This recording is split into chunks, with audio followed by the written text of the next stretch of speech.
Self-Storage, conveniently located near the Harmon McDonald's, offers fully covered loading and unloading area with individual pin-coded gate and door access. Call us today at 648-7867 for more information.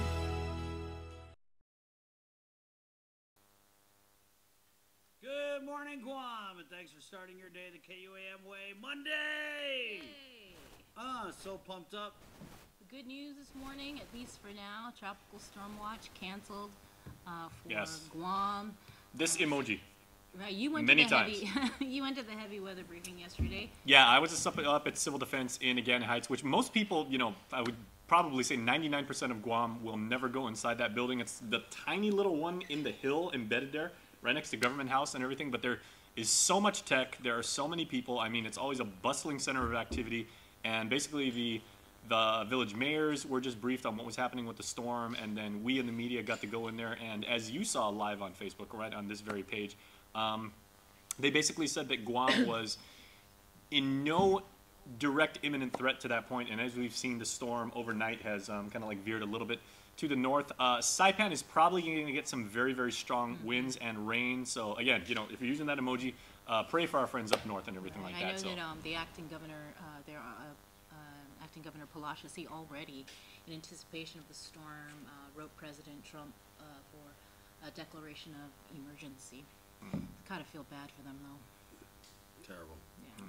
And I mean, you notice the last few storms, they've all been like going north. And so when I was at the Weather Service for Hagibis, they said that that's kind of a trend. Is something with I don't know how to explain it. It's scientific, but it's pushing a lot of the systems. It's the hockey stick effect. Right. Yeah. Okay. Yeah. We both went to public school, so we're going with hockey stick, right? Hockey stick. But public school too. Okay. But I don't know if I would describe it as that. Okay, she's the smart one. Okay, but to the future, and Chip Gard, our very good friend with the NWS, who, by the way, is not going to be with the NWS very much longer. After a long and distinguished career, Chip, we salute you. Miss him. Yeah, former colonel in the, retired colonel in the Air Force, and he's been at the NWS, but we'll get to that like later on. He will be retiring before the end of the year. He was actually saying the question on everybody's mind is, regardless of the current status of this weather system, what happens after it? Because these storms have a tendency to like bunch up and group, and there may be one right after the other. Was it Sautalor a couple years ago that we had Sautalor, and like 2 days later there was something like on its tail? He was actually saying their projections, and they're very, very good and very accurate at those kind of things. They don't see anything happening within the region for at least a few weeks, but he does say that what they've been looking at for the past 6 months or so is there is going to be a fair amount of storm activity in October, November, and December. So maybe around the time of Thanksgiving, we might see a little bit of activity, because that is ironic, because last year, remember, on Thanksgiving Day, we actually went all the way to Core 2 for last year. So I even forget. You got a good memory. I know. I think I was on vacation. Because I'm always going to these heavy weather briefings. I didn't get to eat turkey that day. I don't even know what I ate last Thanksgiving. You know, other things that we're working on for today. Speaking of eat. Nestor is over at the airport. He's interviewing the executive manager, Tom Atta. Moody's just assigned the airport a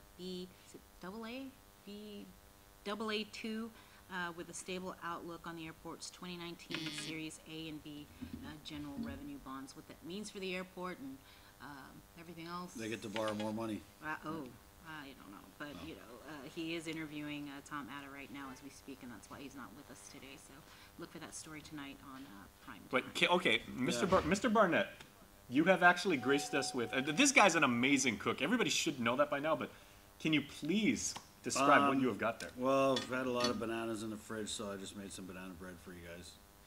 Wow. Thank you. It's great. So we've got potassium and we've got carbs. Other information, we just got this from the police department. Don't mind if I do. The Tumon Precinct Command, they responded to a burglary complaint at the Tumuning Post Office. Preliminary reports that early Monday morning, an employee from the post office arrived for work and immediately noted several mailboxes had been pried open. A further check was made where it had been noted that numerous mail packages had been opened and rummaged through.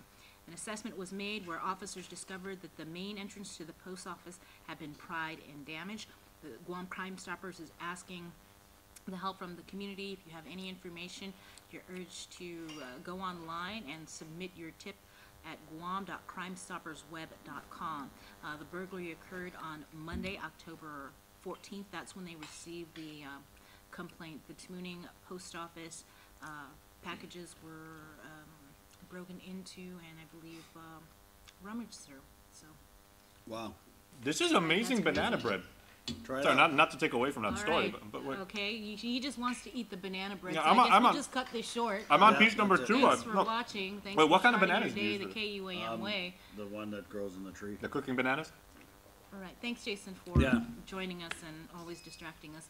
So Banana bread. That's a great way to start. join us tonight. Thanks for watching.